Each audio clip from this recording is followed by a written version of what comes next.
Déjà, voilà 5 siècles, les pêcheurs partaient chasser la baleine sur de fragiles esquifs, harpons en main.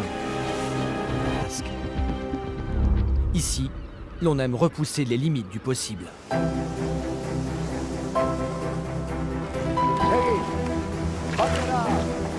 Chabi, un charpentier de marine, s'est promis ainsi de reconstruire à l'identique un baleinier du XVIe siècle, le San Juan, avec lequel il a prévu de traverser l'Atlantique.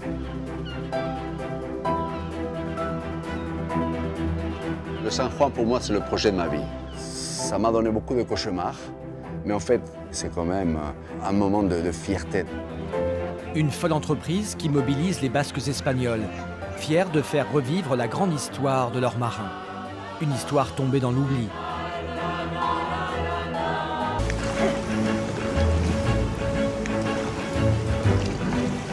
Batela. Tous ensemble.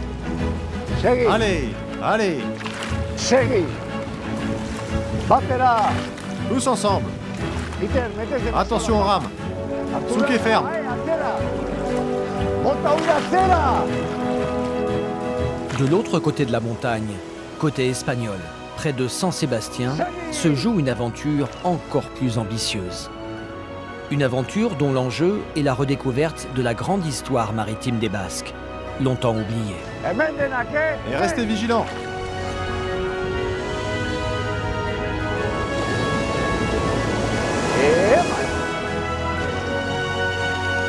Choup. Choup. Choup. Choup. Voilà, nous sommes en train de rentrer à Pattaya.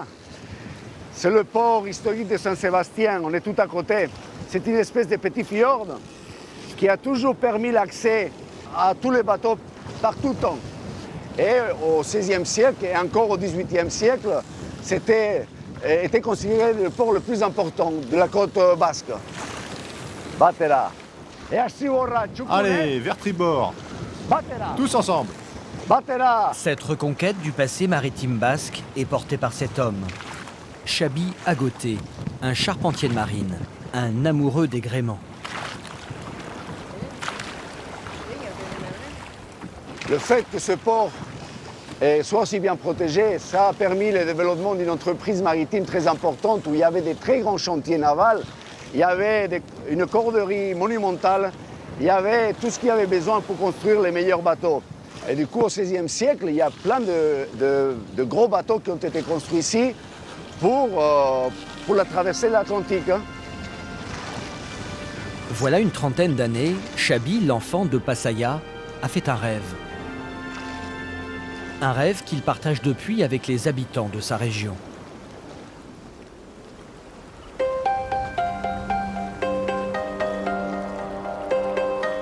Construire un baleinier du XVIe siècle.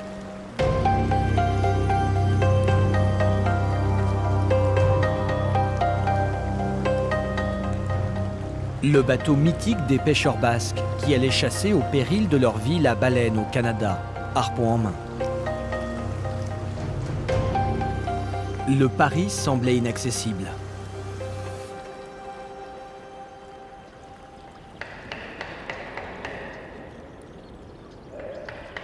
Pourtant, en juin 2014, les premiers coups de marteau, les premiers traits de scie se faisaient entendre. L'odyssée du San Juan commençait.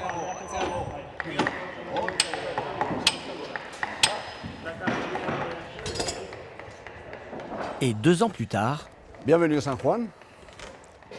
C'est un bateau qu'on est en train de reconstruire à l'identique, comme il y a presque 5 siècles. C'est un rêve qu'on est en train de réaliser.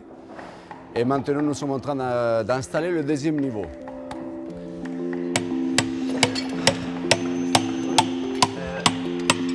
une dizaine de charpentiers participent à ce chantier hors norme. Un navire de 28 mètres de long sur 8 de large, 30 de haut, capable de traverser l'océan Atlantique avec à son bord une trentaine de marins.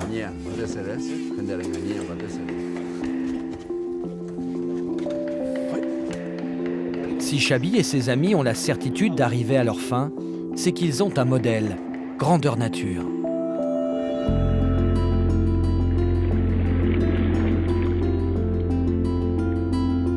Le San Juan en personne.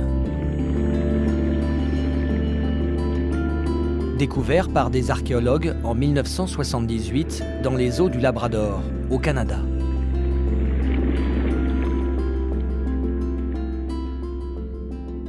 Heureusement, il s'est échoué très près de la côte, à peine 10 mètres de profondeur. Donc, quand les archéologues de Parc Canada l'ont trouvé, ils se sont dit, tiens, il est dans un très bon état de conservation. Donc, on va faire une étude archéologique comme jamais auparavant. Donc, le bateau, il a été démantelé sous l'eau. Ils ont eu besoin de 8 ans de travail.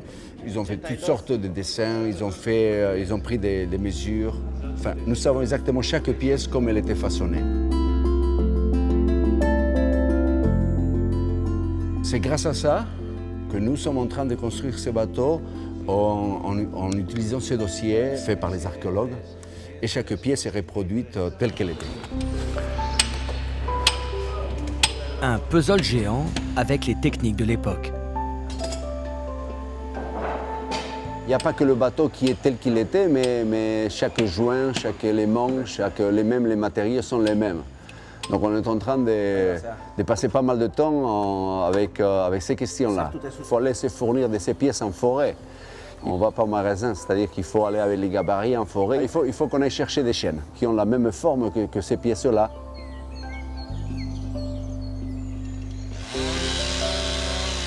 Généralement, il s'agit des branches. Quelquefois, il se peut que ça soit un morceau du tronc. Généralement, on cherche les pièces tordues des chaînes. Donc, c'est un procès, c'est très laborieux.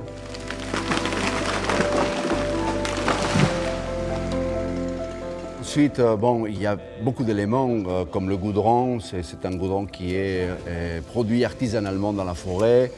Nous avons un ferronnier qui nous fait les clous dans la forge, toutes les pièces métalliques.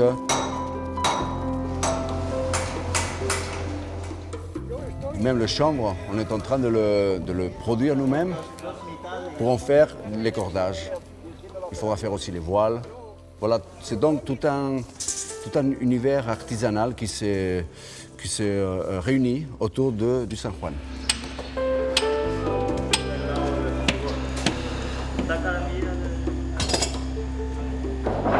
Ça m'a donné beaucoup de cauchemars, mais en fait, quand on est ici, à côté de la matière, n'est-ce pas, à côté de ces chaînes qu'on a battues nous-mêmes, c'est quand même un moment de fierté d'être ici et dans cette aventure que pour nous est extraordinaire.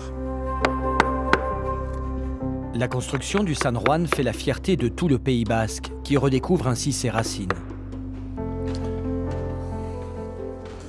Joseba, est-ce que tu as mesuré la hauteur du pont? Non, pas encore? Le baleinier a d'ailleurs été choisi par l'UNESCO pour être l'emblème mondial des épaves sous-marines.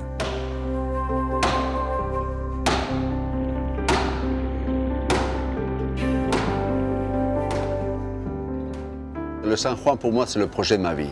C'est le bateau le plus symbolique de l'histoire maritime basque. Pour nous, de faire ce travail, c'est une fierté.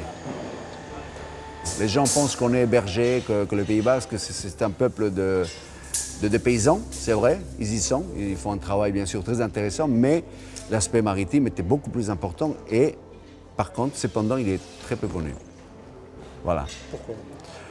Parce qu'on ne l'a pas travaillé, il est peu connu parce qu'on ne l'a pas travaillé, on ne l'a pas développé, on l'a oublié, il est resté là. Comme notre pays, comme tous les pays, il y a des lacunes aussi, donc il faut arranger et voilà. Donc pour nous c'est un grand plaisir d'être ici, de faire ce travail. C'est pas facile, mais le résultat est magnifique. Chabi s'est donné 3 ans encore pour terminer la construction du San Juan. Ensuite, une autre histoire commencera, celle de la traversée jusqu'aux côtes canadiennes, sur le lieu même où le navire a fait naufrage en 1565.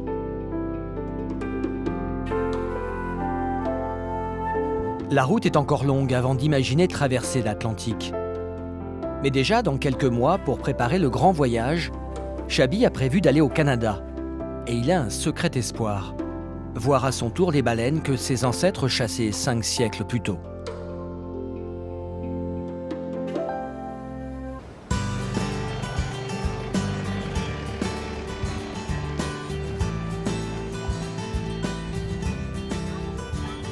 Côté espagnol, le charpentier de marine a aujourd'hui un rendez-vous très important, loin du littoral. Il part vers Burgos, en Castille, à la recherche d'un ingrédient essentiel, sans lequel il lui serait impossible de construire à l'identique son baleinier du XVIe siècle. On va se rendre pour produire du goudron de pin que nous allons utiliser pour peindre tout le bateau et pour protéger tout le bois et tous les joints lors de la construction du bateau.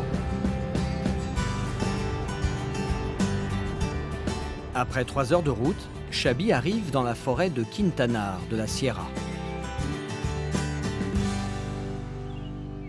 C'est une forêt de pins sylvestres. C'est une espèce très résineuse. Et d'ailleurs, il y en a un ici, très curieux, que je vais vous montrer. Donc il y a ce pin ici, qui a été creusé. Voilà, il y en a beaucoup comme ça. Il a été creusé par les bergers, parce qu'ici, l'hiver est très froid. Donc, ils creusaient, ils provoquent de la résine, et ils allumaient la résine pour se chauffer les mains. Voilà, c'était un petit refuge. Et c'est cette résine que nous voyons ici, que l'on extrait pour produire le goudron. Antonio! Antonio, mes amis, ça va? Bonjour Xabi.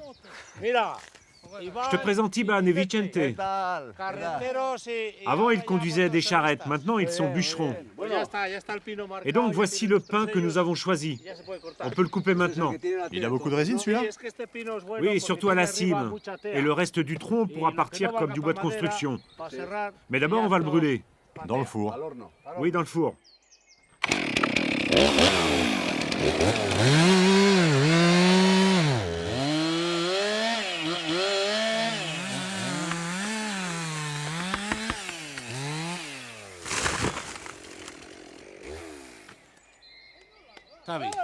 Tu vois, ce morceau-là est imprégné de goudron.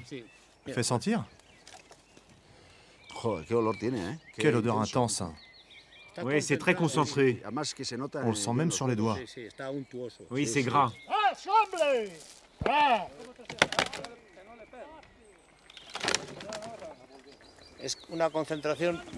Ici, dans cette forêt, il y a énormément de pins sylvestres, bien que nous soyons à 200 km de la côte. Dans la région de Xabi, au Pays Basque, les pins ne sont pas du tout les mêmes. Ils ont une croissance rapide. On les coupe au bout de 40 ans. Et ça, c'est pas bon pour faire du goudron. Il faut des vieux pins à la croissance lente.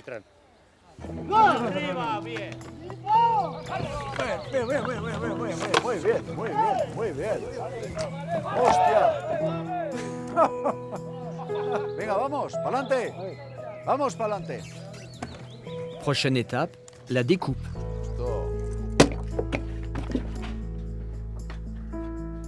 Un travail de forçat.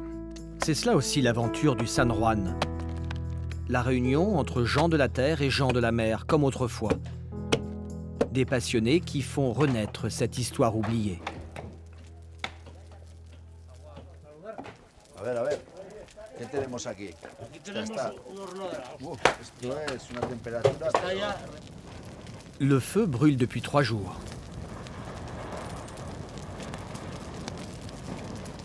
Ici, on renoue avec le passé. Je ne sais pas si ça intéresse beaucoup de monde de nos jours. Et ici, la moyenne d'âge n'est pas très, très jeune, mais bon, en espérant qu'après d'autres générations vont reprendre et voilà, que ça perdure, qu'on ne perde pas cette connaissance. C'est ça le but. La résine peu à peu va fondre, avant de s'écouler dans un autre puits creusé à côté. Et à chaque fois, la même interrogation. A ver, venga. A ver, Ah, on va enfin savoir combien il y a de kilos de goudron. Tiene, Il y en a? Moi, je pense que c'est une bonne fournée. Combien il peut y en avoir? Ah, 200 kilos à peu près. Mais non, tu dis n'importe quoi. Non, plutôt 150. Comment huele a... Quelle odeur de goudron! C'est toujours une incertitude parce qu'on ne sait jamais. Ça dépend en fonction de l'humidité du bois. Voilà. Apparemment, bon, ce n'est pas la meilleure fournée qu'ils ont fait. Hein. Ils calculent autour de 150 kilos. Les meilleurs, c'est autour de 240, apparemment, dans ce four-là. Mais bon, on n'est pas si expérimenté que ça. Mais voilà, c'est un moment important.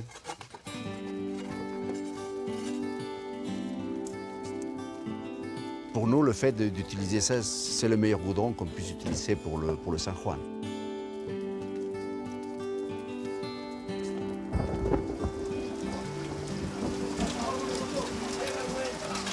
Ce jour-là, le goudron ne sera pas entièrement récolté. Il faudra attendre demain et la fin de la verse. Bon, Antonio, je crois que le temps n'est pas avec nous aujourd'hui. Bon, on pouvait vraiment pas terminer. J'emmènerai le goudron chez toi, à Pattaya. Tu peux compter sur moi. Ok, merci. À bientôt.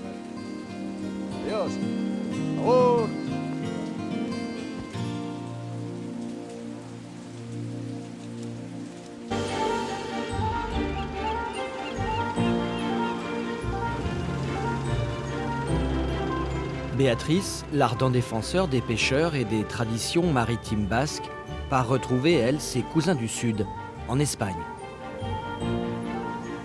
Une flottille l'accompagne. Des bateaux anciens construits dans la pure tradition locale. Ils font cap vers Pattaya, le port où se construit le baleinier du XVIe siècle. Une grande fête se prépare.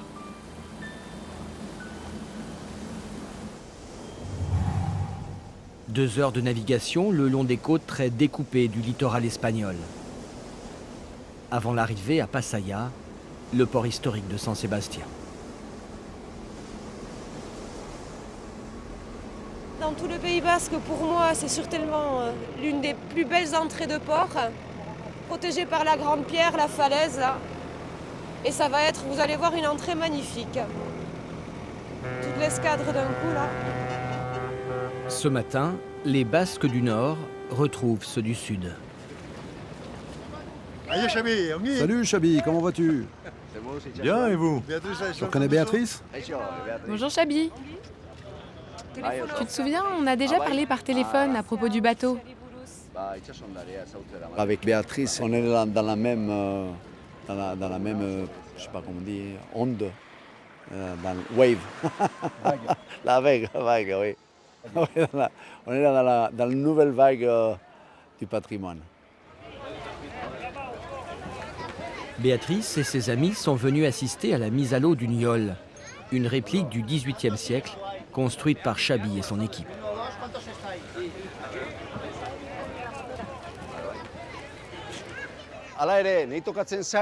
Cette embarcation que nous sommes sur le point de baptiser, nous l'avons appelée Lafayette, car c'est ici, à Pattaya, que le marquis s'est embarqué pour la première fois vers l'Amérique. Lafayette à la mer.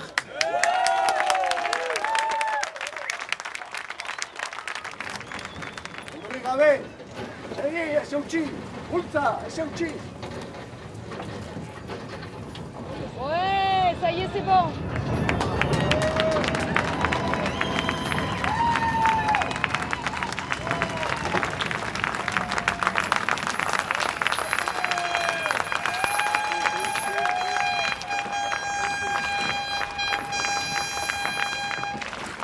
Cet engouement est en train de s'agrandir. C'est ce qu'on cherche, c'est ce qu'on veut. On veut créer cette image maritime du Pays Basque, l'image que le Pays Basque mérite.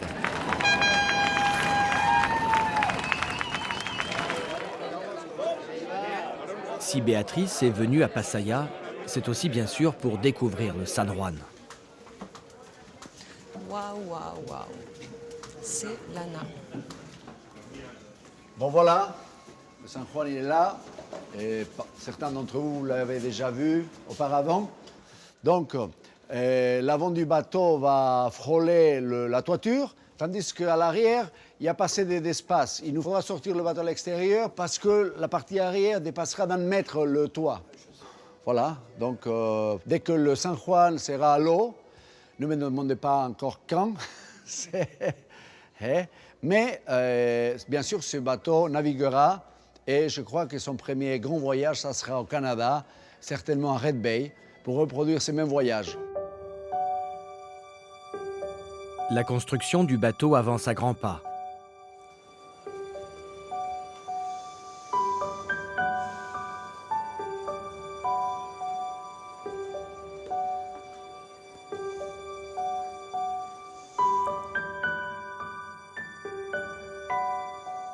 Ça me fait rêver, tout simplement. C'est un privilège déjà d'être le témoin, tu vois, de la construction d'un bateau comme ça. Je pense pas que ça se rencontre souvent dans une vie. En plus, le bois, moi, c'est une matière que j'aime beaucoup, hein. Mon père le travaillait, donc c'est parfum d'enfance. Je voulais être pirate en plus en étant petite. Un bateau comme ça peut que te faire rêver.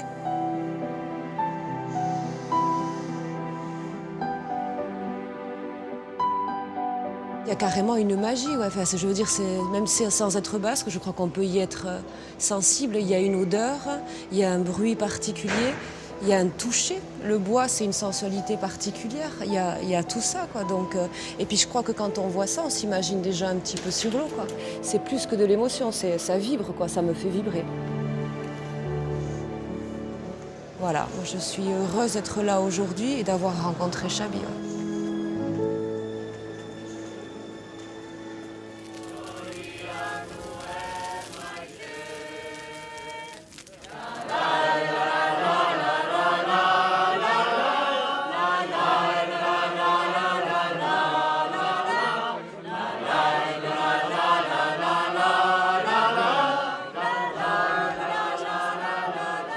C'est maintenant l'heure du départ.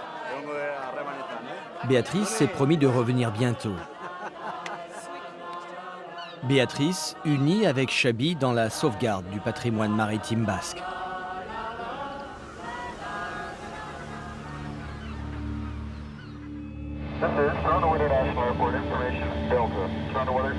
Le charpentier de marine s'envole, lui, pour le Canada, sur les traces de ses ancêtres. Il vient préparer le futur voyage du San Juan, de l'autre côté de l'Atlantique.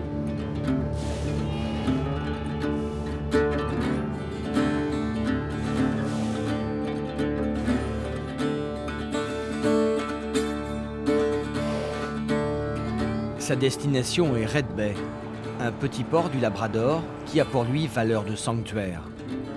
C'est là où le baleinier a coulé en 1565.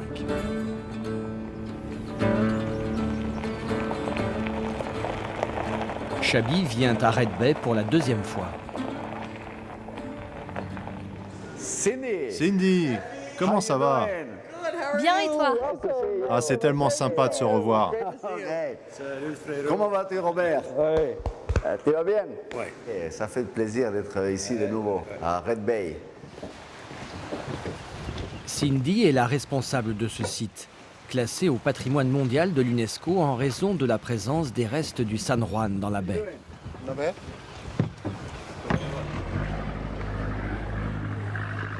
Et celui qui est à l'origine de cette histoire incroyable, c'est Robert Grenier, un archéologue sous-marin. C'est lui qui a découvert l'épave du San Juan en 1978. Ce secteur où on a trouvé le San Juan, les vestiges du San Juan, avec la proue dirigée vers le nord et attendant la venue des archéologues pendant 400 ans.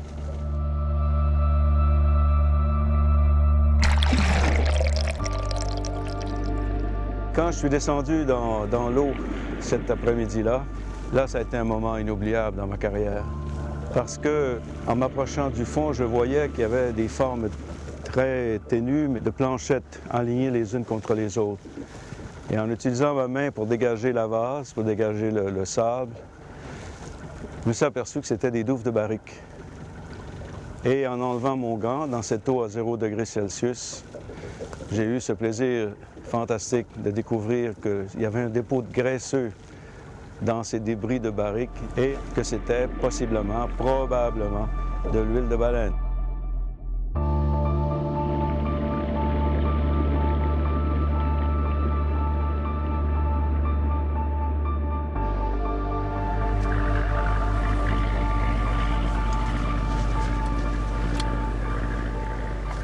À terre, pas besoin d'aller très loin pour trouver d'innombrables vestiges de la présence basque. Il suffit d'ouvrir les yeux et d'avoir un peu d'imagination. Je vais vous montrer des os de baleine. Wow, ça, ce sont des os de baleine. On dirait des rochers. Oui, mais en fait, ce sont des os de baleine franche. Ils datent du XVIe siècle. Du XVIe siècle? C'est incroyable. Nous travaillons avec des scientifiques d'une université de l'Ontario. Ils ont prélevé des échantillons et ont analysé leur ADN. Et à partir de là, ils ont pu nous dire que ces ossements appartenaient bien aux baleines chassées par les Basques. Ces pêcheurs partaient risquer leur vie si loin de leur terre natale, car le jeu en valait la chandelle. L'huile de baleine à l'époque était utilisée pour l'éclairage. Donc ça a éclairé les maisons très riches. Parce que c'était un combustible qui était très très propre. Donc ça ne faisait pas de fumée et ça sentait pas mauvais non plus. Donc c'était en quelque sorte le pétrole de l'époque. Et ces gars étaient les seuls à le vendre en Europe. Donc ils prenaient des grands risques parce que c'était une source extraordinaire de richesse.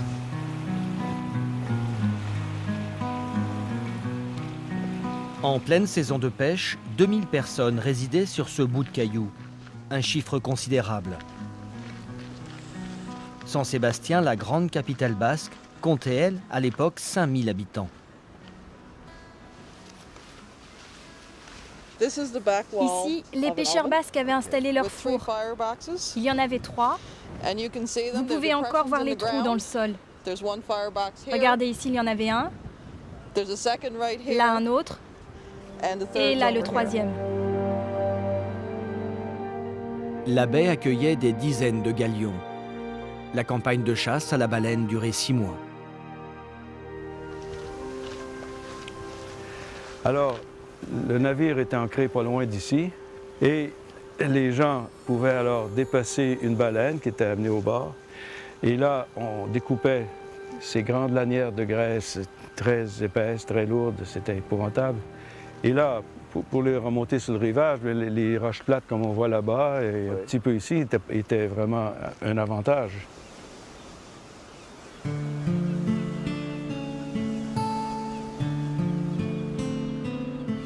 La vie à Red Bay avait aussi ses souffrances.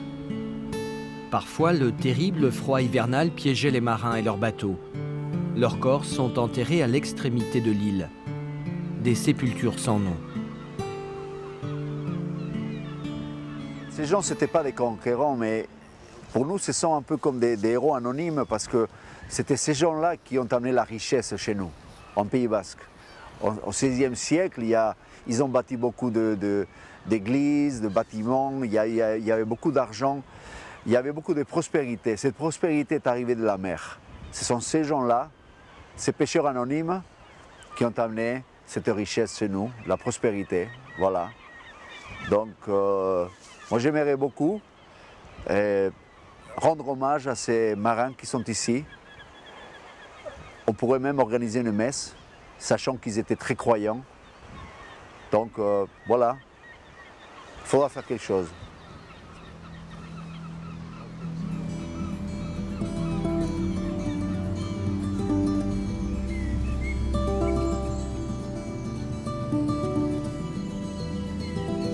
Les pêcheurs de baleines ont bien sûr disparu au Canada.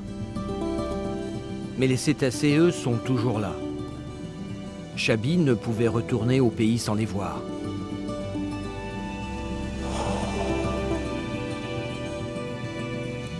En cette fin d'été, les baleines ont quitté Red Bay. Elles se sont dirigées vers le golfe du Saint-Laurent et l'archipel des Mingans. Elles viennent se nourrir de plancton dans l'estuaire. On en trouve 13 espèces. Chaby espère surtout voir la baleine franche, celle que ses ancêtres chassaient. Elle est devenue rarissime. Maria, là-bas, là-bas. C'est une baleine franche peut-être? Ça a l'air d'être F320 alors quelques mains, ouais. Pas de chance, c'est un rorqual commun, la baleine la plus répandue ici. Elle va sortir par là, hein. Waouh! Et la queue, elle est sortie géniale. Cette baleine n'était pas chassée par les Basques, car pas assez volumineuse. Et surtout, lorsqu'elle était touchée, elle plongeait en profondeur.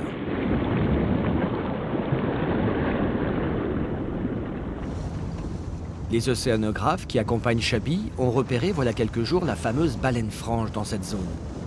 Avec un peu de chance, elle y sera encore. Et au bout de 2 longues heures d'observation... C'est elle. C'est elle. C'est la baleine franche. Oui.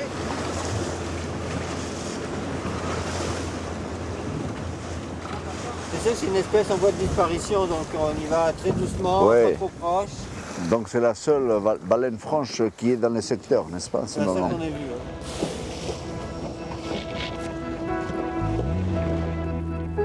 La baleine franche, qui était connue comme la baleine des Basques aussi, parce qu'elle était très, très grosse, elle avait beaucoup de graisse, et qu'une fois qu'elle était morte, elle flottait et on pouvait la traîner très facilement. Aujourd'hui, il ne reste plus que 250 baleines franches dans l'Atlantique Nord.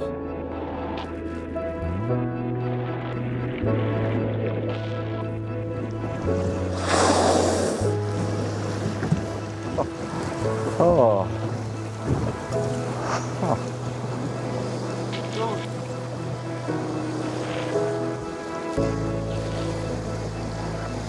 Wow.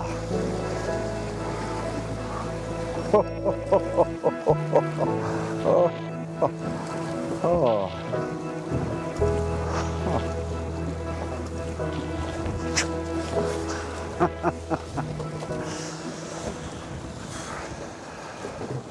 J'avais jamais vu une baleine franche, jamais. C'est extraordinaire d'être si près. Elle est tellement grande. Elle est belle aussi, hein.